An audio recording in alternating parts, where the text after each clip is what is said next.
Welcome to the GOTO Podcast. Each episode covers the brightest and boldest ideas from the world's leading experts in software development. Tune in for practical lessons, compelling theories, and plenty of inspiration. GOTO gathers the brightest minds in the software community to help developers tackle projects today, plan for tomorrow, and create a better future.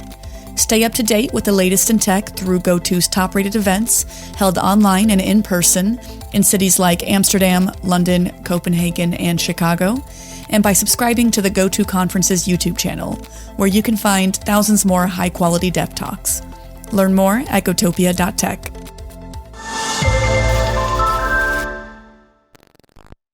Hello, everyone. Welcome. This is a bit of an experiment, so we'll see how this goes.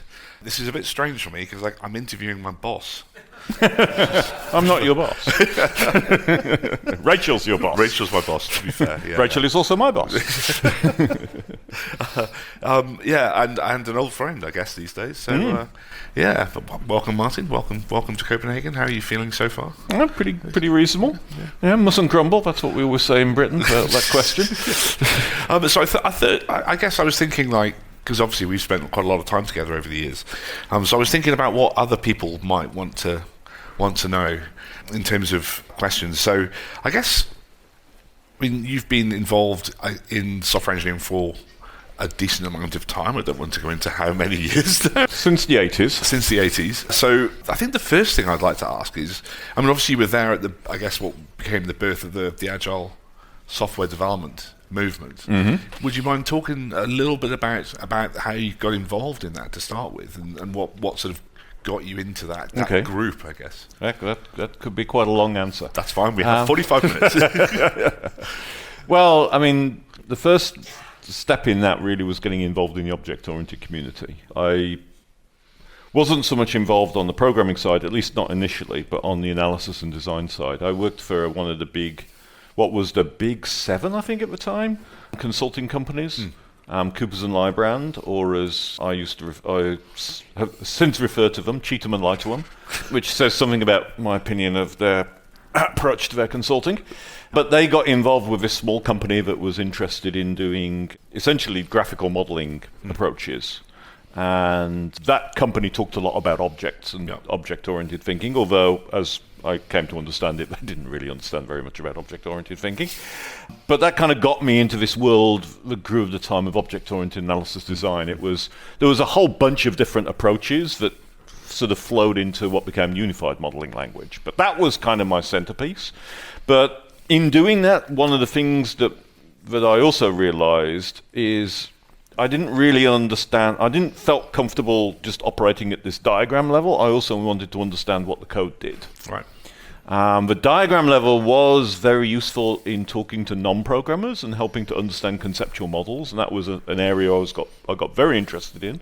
That's actually what was the basis of my first book, Analysis Patterns. But I also needed to get involved in the programming because I needed to understand how the things got rigorous. Yeah. And there's lots of things about that one could talk about. But that got me into Smalltalk and C++, with the two dominant programming languages of the time, of which Smalltalk was particularly interesting because it was an incredibly advanced programming environment at that time in the 80s and 90s. Yep. And within the object-oriented community, there was a push towards doing much more iterative approaches to running projects. So we would say things like, we've got to have shorter iterative cycles. You may need to release in as quickly as 6 months. and that kind of approach and thinking, and also the way that the Smalltalk community was trying to think in terms of faster cycles and the like, naturally led into that. So that kind of put me in the kind of rough space. And also then ran into other people who were in that OO space, and that included Kent Beck and Ward Cunningham, which were the big Smalltalk gurus at the time. But what really then cranked this up was the fact that one of my consulting clients at the time was Chrysler, and working with their payroll system. And it led to this very not strange, actually quite normal, but still rather uncomfortable situation where there was a contracting company who were doing the building and the programming for this. And I was kind of an external consultant, and they were trying to push me away because I might disagree with them, which I did actually on occasions, because I said really uncomfortable and unfashionable things like, you really ought to start thinking about testing right from the start. And then when the project kind of crashed and burned, Kent came in to basically get it back rolling again, and he decided not to throw me away. And I ended up helping Kent with that project. And that was the project that first pulled together extreme programming. And I mean, we were already had some similar ideas about a number of things, including the value of testing, because testing is really important.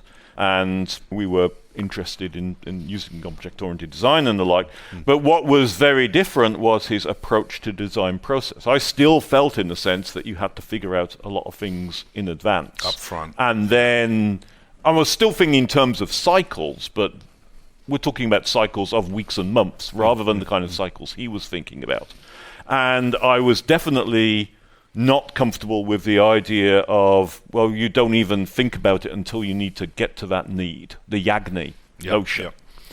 But working with Kent, I realized that if you've got the kind of testing approach that he talked about, and you've got the continuous integration, the rapid cycling, you can actually... You have this thing called refactoring, which I had not come across before. And you can rapidly change things, and that leads you to a much more evolutionary approach to your software development. You can rethink what it means to do design. And design is not something you do before programming. Even in a weekly or monthly cycle, it's something that's totally intertwined with the programming exercise itself. And that completely rewired my mind about thinking about the role of design. And so that, and extreme programming, that was of course one of the foundations of where Agile went to from there. So that was kind of my route into it. It was through the object-oriented community, through the small talk world, complete accident of running into Kent at a very important time, and then following Kent. I mean, you could have gone the other way and just ended up with UML the whole time. Well, the UML, sorry. That was an important part of my consulting work. I mean, I would often be called into companies to teach them about UML, and I'd say, well, actually, you should do about smaller iterative cycles, and you should, and maybe if I thought they were really, really good clients, I might say, actually, there's this thing called extreme programming. Don't run away from it. It's actually pretty good. And of course, my best client took that advice and really ran with it, and ended up employing me. I, as an independent consultant, I said, I still remember when I left the small company that I worked for after Coopers & Lybrand, I became an independent consultant and said, I will never work for anybody again, thank goodness. And then I joined Thoughtworks in the year 2000, and I've been with them ever since. And they haven't fired me yet.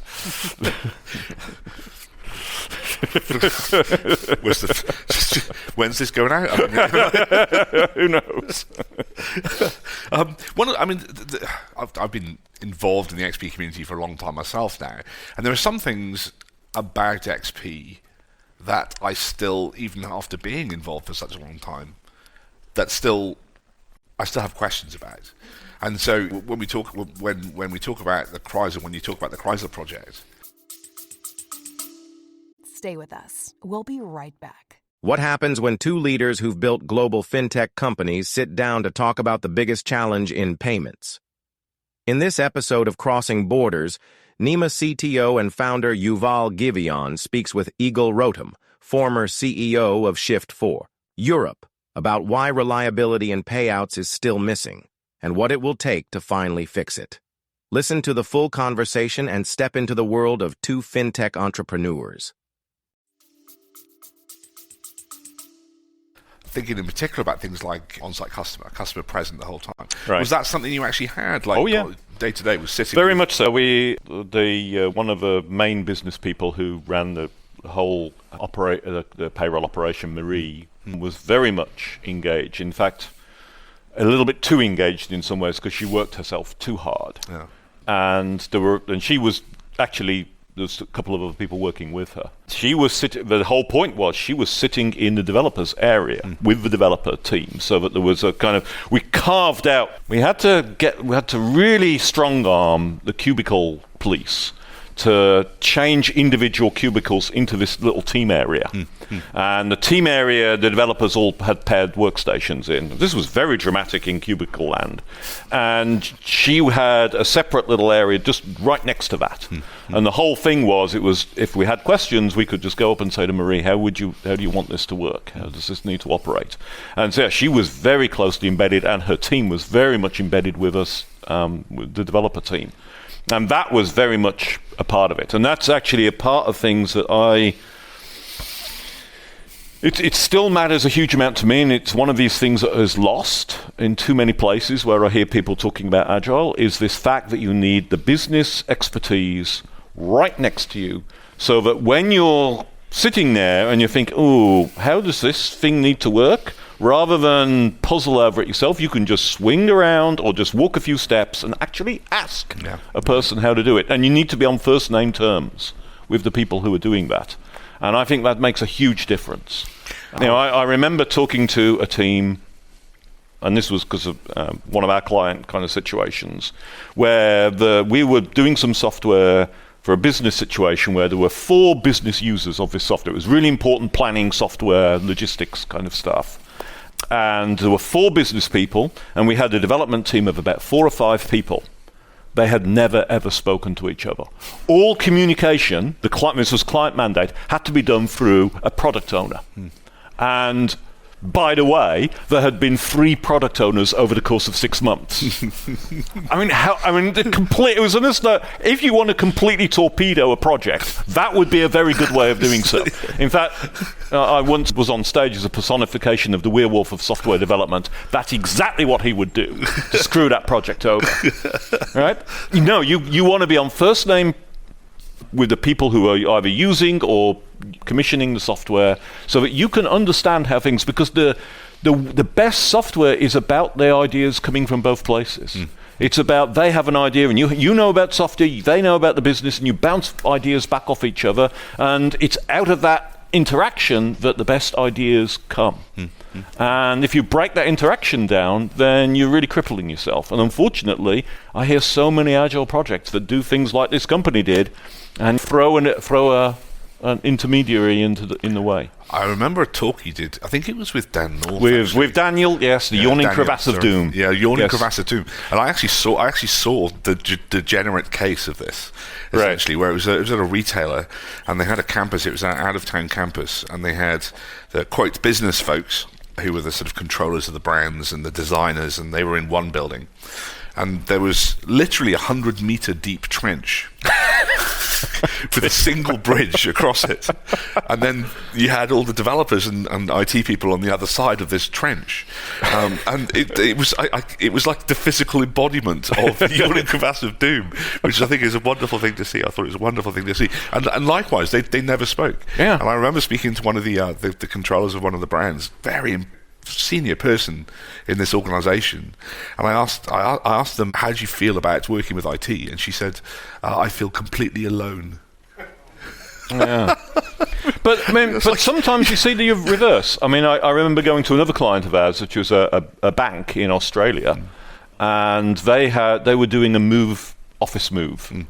And several of the business leaders had looked at the plans of the office and said, this isn't right. There's no room for the programmers here. They need to be with us in that group. And you knew when that was happening that we'd had success, right? When they understood the value of it. But yeah, and there's lots of other little stories of break that barrier down, because that is one of the biggest barriers that we have to face, and we're still fighting it. Even now. Yeah, absolutely. I do remember another entertaining story. Is it Matt Femmel, I think it was, who's one of the people behind the original idea of continuous integration. I think he wrote was involved in writing the first CI server cruise control. And he was working in London for AOL. It's a very long time ago now, so I can probably America Online, yes. Yeah. You remember that, AOL? The walled garden, brilliant, yeah. The hands up in the floppy disks. Yeah. The internet on the floppy. I think Australia still gets the internet that way, doesn't it? I'm not sure. But, feels like it at times, yeah. And again, it was Cubeland, and Matt was trying to get these dismantled, and they weren't having a bean of this at all. So a weekend passed, and screwdriver later, everyone turned up in the morning on the Monday, and all the cubicles had disappeared. He'd taken them all down. He got into a bit of trouble, but hey, yeah. The other thing that I'm always fascinated by, and I don't think I've ever managed to do this successfully, is use the concept of metaphor from XP. Can you talk a little bit about that?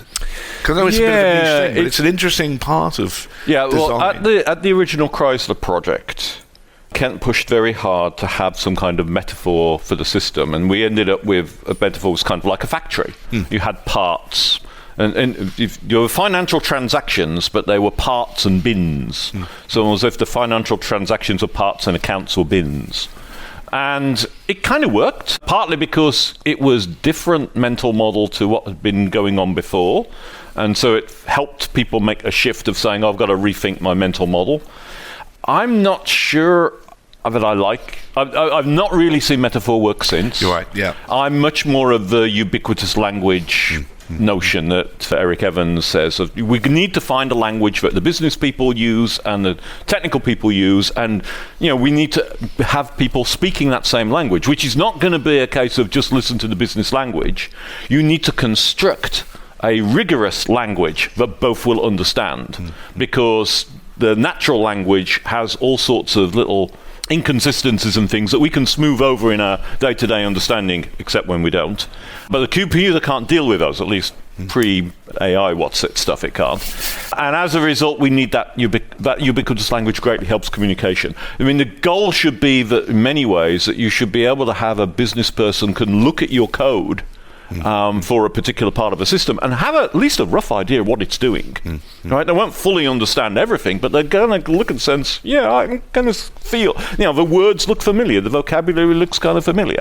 And that's what you should be striving for, because if you're constantly speaking in that language between the developers, as it were, it's embedding that knowledge of the business and making it used to talk to the domain people.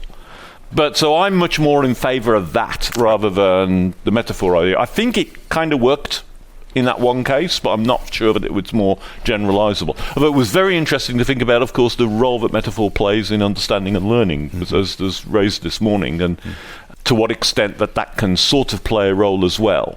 But I think primarily ubiquitous language is the way to go. Cool, thank you. So I guess rolling forward a bit, you mentioned joining Thoughtworks in 2001, of course, you find yourself somehow amongst this group of, I would say, fairly opinionated people who got together to, I guess, create what became the Agile manifesto. I mean, obviously, unless Kent Beck is here, I'm not sure if he is, but I don't think anyone else was in the room.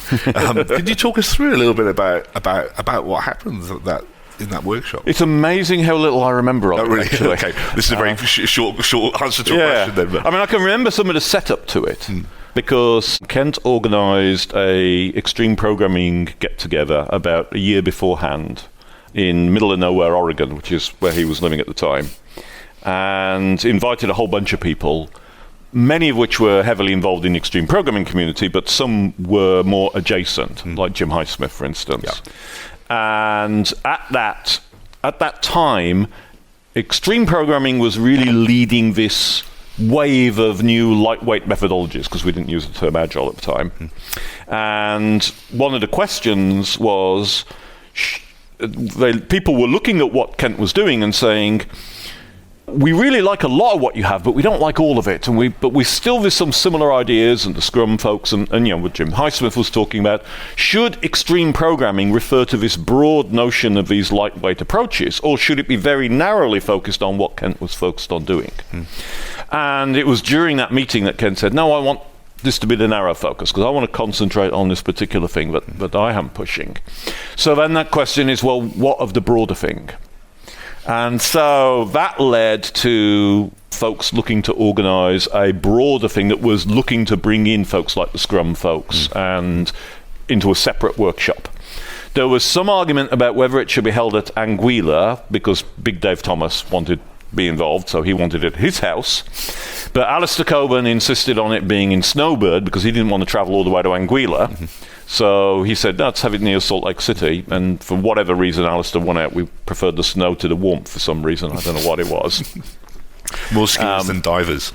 No, who knows? I mean, I don't. That's a lot of part of the stuff I don't remember. And invitations were sent out to various people, and some people accepted, and some people didn't. And random 17 of us got together at Snowbird for that. As to the actual mechanics of the event itself, I remember amazingly little about it. I mean, I look back at it and think, why did I not take notes? Why did I not? But I didn't think it was going to be a big deal. And I have a memory of Robert Martin saying, I want a manifesto out of this. And I thought, yeah, well, it might be fun to create one, but it's not going to have any impact. I remember us arguing about what word to use and deciding on Agile in the end. And I remember little snippets around that. But the actual process of coming up with the manifesto, the this over that, which is a magnificent centerpiece of it, who came up with that, I have no idea. Or how it kind of emerged. Absolutely blank slate. Okay, well, thank you for sharing. I guess running forward a little bit more. There's a very well-known article that you wrote on your Blicky called "Is Design Dead?" Which is one of the things that I kind of, as a young programmer, I sort of read, and it sort of blew my mind a bit. Can you talk a little bit about that? Yeah, that predates the Agile Manifesto. It was really me trying to make sense of what I saw with Kent's very evolutionary approach to software development, to the design stage in development. And so what I like many of the best things I've written, I didn't really understand what I was writing about until I wrote it, right? The best writing for me is where I don't really fully understand something and I'm working it through by trying to make sense of it in my writing. And that came through with a notion of saying, well, if you're thinking of software design, you can either plan your design before you program, and I'm not necessarily saying spend 6 months to do design and before you program. I'm talking even at the weeks level, right? But you design first, then implement it.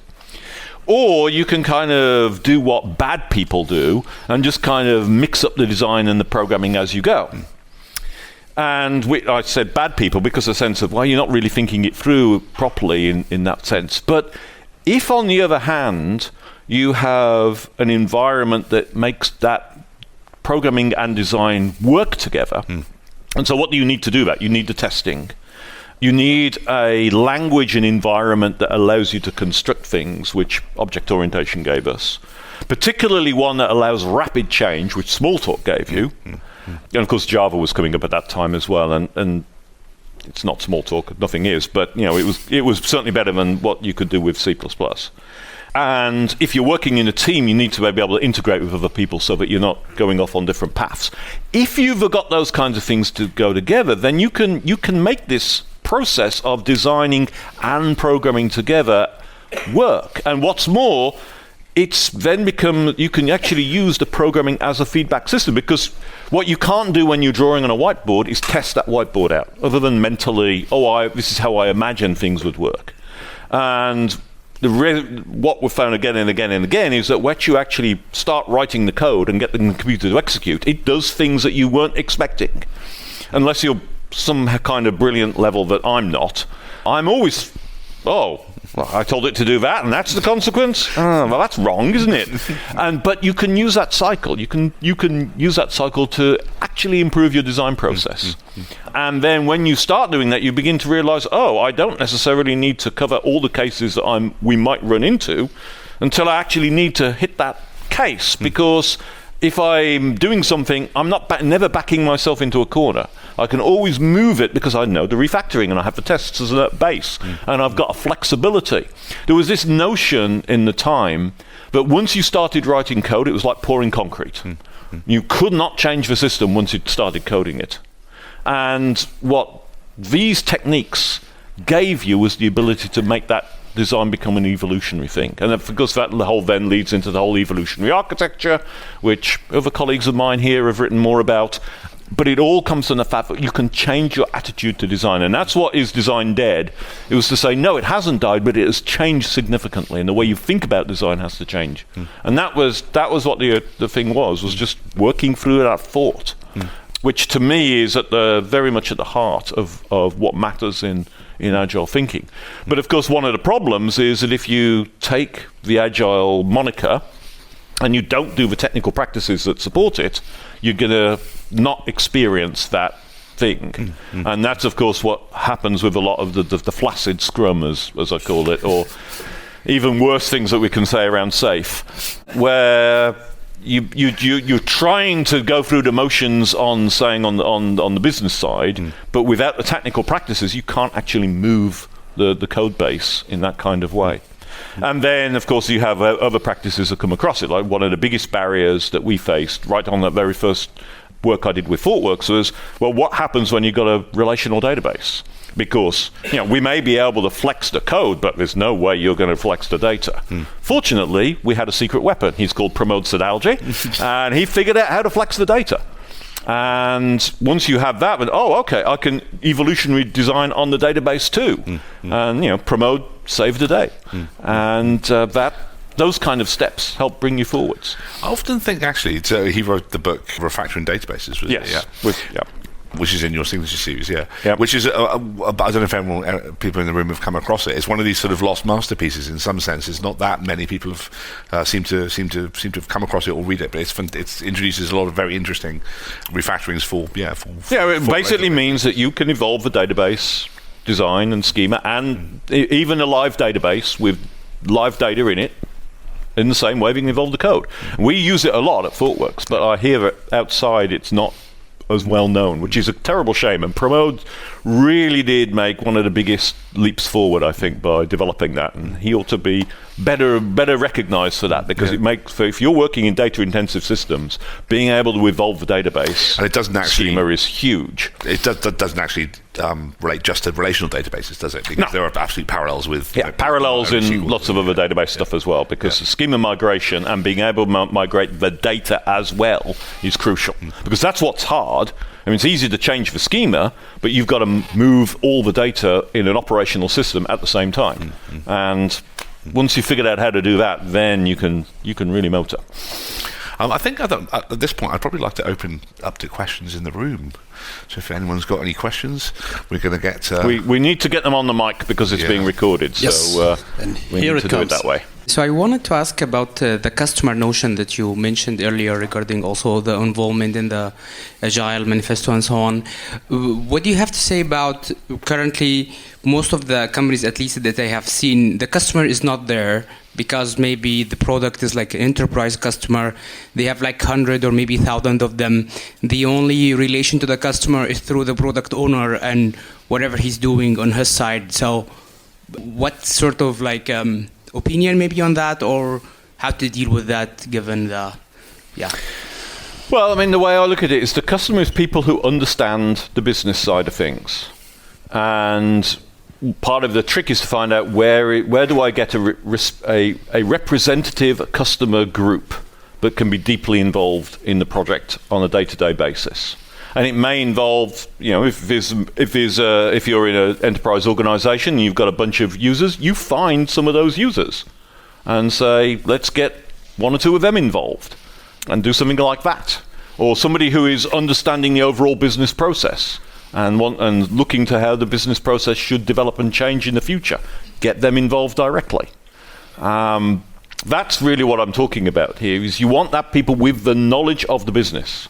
The problem of the product owner example that I gave earlier on, which is not a diss at all product owners, it was just this particular case, was you're parachuting somebody who doesn't know the business and doesn't know technology in the middle to handle the conversation. That's what you've got to avoid. Right? What instead you need is in the Yawning Crevasse of Doom talk that Daniel and I gave, that we said the role of a product owner isn't to be the sole communicator of all communication between the two.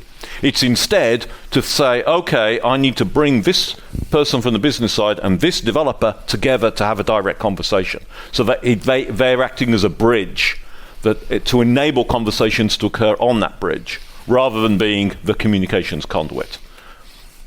So that's a bunch of thoughts around that. But that communication flow between the people using the software and the people writing the software is a crucial communication flow to work on. So pair programming, a practice heavily part of XP, and we use it in all kinds of different processes nowadays.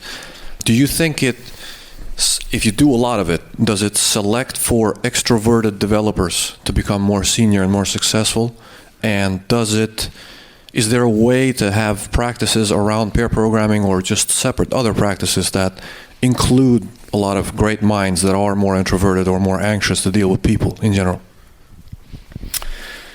I do think there's some sense in the sense that some people will be more comfortable pairing than others. And that is a factor because human beings are different people are different. And that's something we have to bear in mind. And I've always felt that processes should be selected by the teams that work with them. What is, however, also true is that many people who don't think they'd like pair programming find out they do like it when they actually try it and learn how to do it properly. And I don't think it's an extrovert-introvert thing, because I know plenty of introverts who enjoy pair programming. I mean, to me, both of us, in fact. To me, the thing about introvert-extrovert is the problem with for someone who is an introvert is finding energy really being depleted when working, particularly with people you don't know. For me, the classic case for me is invite me to a party with a bunch of people I don't know, and I will stand in a corner for 30 minutes until I think I can run away. That's my introvert behavior, right? On the other hand, sit with James and we work on a programming problem together, we can do it for ages. Because the introvert is not triggered by somebody you know well. And if you're on a full-time project with people, you get to know them well. So that doesn't necessarily trigger the introvert reaction. Now, that's not necessarily meaning that everybody can pair. But I do think everybody should try pairing. Because even if you think you don't like it, you might find you do. And then when you do it, and if you learn how to do it well and effectively, and it does require a bit of teaching to learn how to do it, coaching to do that, the effectiveness of it is surprising. Yeah, so I mean, I'm going to add something as well. I mean, it's a skill like any other as well, pair programming, right? You need to learn and develop that skill. So if you're a novice at doing it, it's going to feel difficult and awkward. And especially if you're paired with an expert, you've got someone who's sort of internalized all the practices, and working with someone who's just starting off, that's a really awkward set of interactions often. And there's lots of ideas about how you manage that. There's the Prag Dave's book on refactoring your wetware. Well, what was that? Was Andy's, wasn't it? It was Andy's. Andy Hunt's, right? Andy Hunt's, yeah. Andy's and Prag programmers. But they talk a lot about that in how you can effectively pair different skill levels together to actually make. And I'd also very much recommend the article that's on martinfowler.com called On Pair Programming, which is written by Nina and Birgitta. Birgitta is here. And they wrote, I thought, a superb article on how to do pair programming effectively and signs that it's working well and that kind of thing. But if you've got any questions about pair programming, I would definitely start with that article because it's just out there on the web and written by a couple of people who definitely know their stuff when it comes to pairing. Thank you very much. Lucas, from the side, huge fan of your work. Thank you for refactoring. I cannot escape GenAI, time, and LLMs. It's everywhere, even in toothbrushes those days. And I've been working with it to some extent for a year.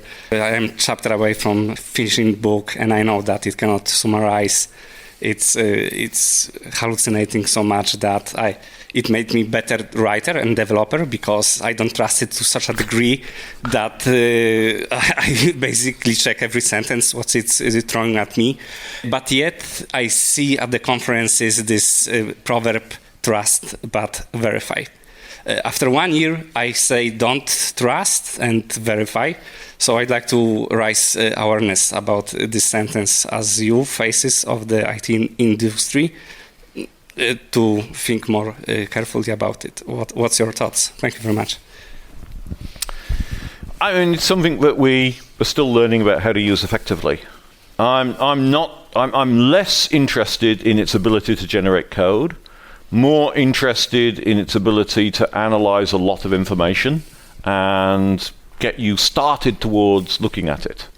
So one interesting thing that I've talked about, but I've not talked about, I've published, some colleagues of ours have worked on, is investigating it for looking at large legacy systems. And the idea here is you don't use GenAI alone, you use it in combination with other techniques. So the example here is they'll take that legacy system and they will do non-AI based analysis to basically take the AST of the system and stick it into a network database. Then they use GenAI and they go off and they look at all sorts of things around it. Could be user manuals, process guides, emails talking about the system, bug reports, all sorts of crap that's totally unstructured. And they will use that information to annotate that network database with information. That's one role that the GenAI can use. Then at the other end, when you look to say, how do I talk to this database and extract information, again the GenAI tool can come out. So you can say things like, what the hell happens to this record as it flows through the system? And it will tell you, it will summarize the process for you, but also give you pointers to say, go to line 765 in this file and look at these emails that talked about how it needed to be changed. And that allows you to understand what that legacy system is doing so much better. And we're getting some initial feedbacks that are saying that things that otherwise were taking people days to do, to figure out how to make a change, can be done in hours. Now, early days. And I'm not necessarily saying that's the only use. That's the kind of use that I think is interesting. It very much relies on it not giving definitive answers, because they do LLMs hallucinate naturally, and so we have to bear that in mind. But if you combine it with other techniques, then you can get some really interesting things going on. Actually, the person who needs to be sitting here to talk about this more is Birgitta, who I mentioned earlier on as the co-author of the pair programming. She's been very much leading my colleagues' work in this kind of stuff and seeing how it can work with our work. And there's a lot of very interesting things here. But it has to do also with a whole software process, not just the writing of code. I mean, one interesting technique is brainstorming for threat analysis. Throw the STRIDE guidelines for threat analysis. I don't know if people have heard of the STRIDE. Have people heard of these? Few of you? Okay. So another article from my website to mention to you. I know I talk about the stuff on my website a lot. It's because I haven't got time to read anything else. So. But a colleague of ours wrote an article about threat modeling, that talks about threat modeling is not some fancy thing that you need serious security people to do, and they come in every 6 months to do threat analysis. No, it's not like that. You follow this workshop guideline, and every couple of weeks you spend an hour or maybe an hour and a half doing some threat analysis on your system. The team does it. Maybe you get a security person in to kind of act as an advisor a little bit, but mostly the team does it themselves. It's not that complicated. And the STRIDE model is one of the models that is used to help come up with questions to ask. Well, you can also throw these at a GenAI thing and say, hey, use the STRIDE model, analyze this picture of our system, and tell us about a whole bunch of threats. And yeah, it may be that half those threats are totally unrealistic, which is about as it goes for doing a threat modeling workshop. But it'll help come up with ideas, it'll help juice your thinking. And I think that's one of the best things about GenAI things, is they can be very good at coming up with first drafts. They're not very good at coming up with a final product, but they can be very nice for coming up with first drafts. I thought I'd ask, because we're coming up about 5 minutes, I think, left to go. So I thought I'd ask a completely non-controversial question at this point, which is, could you offer some comments on developer productivity? Because there seems to be quite a focus on that at the moment. Yes, yeah. Well, I mean, I captured all my thoughts on this a long time ago in a post I did on my site, and it is titled "Cannot Measure Productivity," so I'm giving you a bit of an answer. When people talk about measuring something, they're usually looking for a often singular scalar number, right? If you how tall is James? Measure James Lewis's height. They're not. You're looking for a number, right? 6 feet or whatever it is, right? And when people look at productivity, they're often asking for similar things. And they're looking for similar things because people will say, give me and we hear it all the time, give me a percentage figure of how much GenAI will improve the productivity of our developers. So they're asking for a number. And there is realistically no number. And often even the dimensions of a number are not understood properly. Because, people have argued, maybe lines of code isn't such a good measure after all, so we'll use function points or something. And they're talking about the output that a developer creates. And I would argue it's got nothing to do with the output a developer makes. It's the outcome on the users. Are they more effective? As Cafe Sierra, wonderful Cafe Sierra, for those who remember her work, and if you don't, go and Google Cafe Sierra's work. She would say, we're here to make our users kick ass, make their jobs much more effective.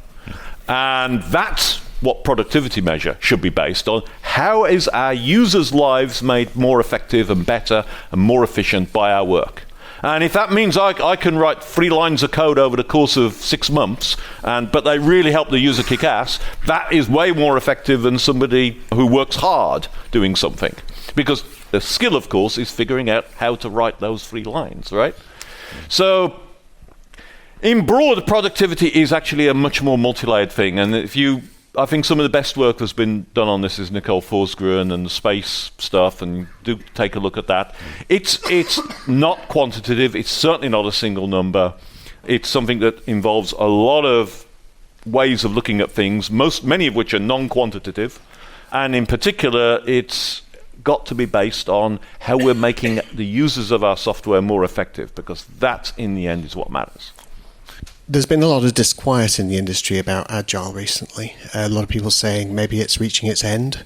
A lot of people may be suggesting there's need for a reboot. What do you think is actually going to happen in that space? Is the reboot the right thing? Do we need a new brand to allow us to continue the great principles that are behind Agile? I'm not in favor of rebranding because it'll just continue to cycle the same way anyway.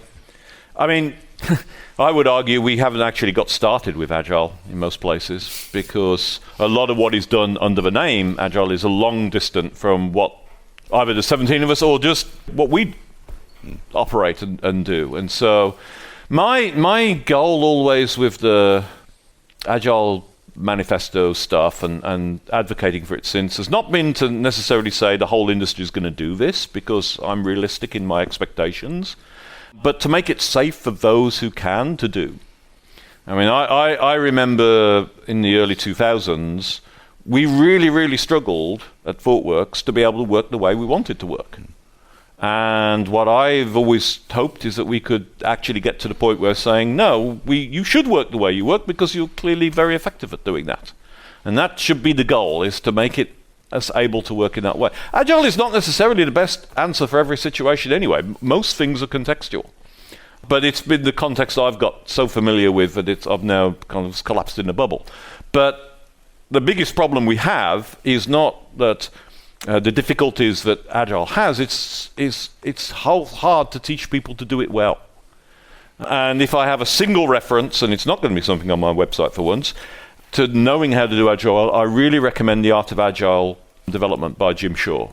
I think he's done one of the best jobs of really culling and pulling that together. And it's no surprise that he's deeply rooted in extreme programming, which is, I still think, the most important because of the fact that it combines the technical and the communication side together in a way that most of the other approaches have not. Okay. Thank you for the questions. Thank you all for the questions. Thanks all for coming. And most of all, I think, thank you, Martin, for agreeing to be an interview today. Thank you very much. Thank you for having me. Thanks for listening to this episode of the GOTO podcast. Head over to gotopia.tech to discover lots more content from the brightest minds in software development.